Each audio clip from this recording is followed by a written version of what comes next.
Top 5 must-try Thai foods. What's up mga kanaisers? Today I will be sharing my top 5 recommended dish when you are in Thailand. Wala nang paligoy-ligoy pa, let's start with number 1. Somtam or papaya salad.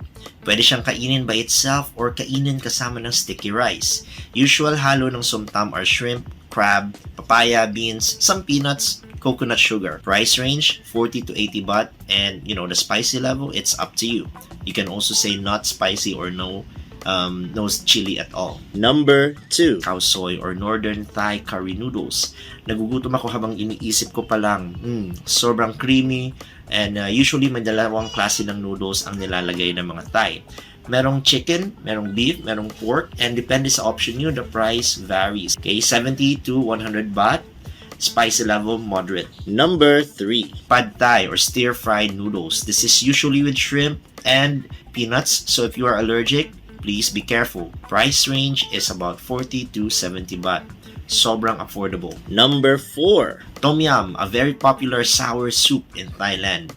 There are varieties na walang spicy or walang chili na halo, pero it's good to try it ng may konting anghang. You can request it sa restaurant na kakainan ninyo. The price will usually vary depende sa halo. Merong seafood, merong chicken, meron iba na pork. 60 to 150 baht, it's up to you. Last but not the least, number 5, Panang curry or pronounced in Thai, Panang. I tried different varieties of this, my pork, my beef, pero beef is super good. It's better than pork. Medyo uncommon lang siya, mahirap hanapin, pero sulit na sulit. Masarap gawing ulam, and for sure, mapapakain kayo ng maraming rice nito. Price range is 40 to 60 baht without rice. I could talk more about Thai food, pero I prioritize food na pwede nyong kainin even as a solo traveler. These foods are also the ones na pwede mong kainin nang hindi spicy. So yun lang mga kanaisers. Those are my top 5 recommended dish, and if you have questions, comment them down below and I'll do my best to answer them.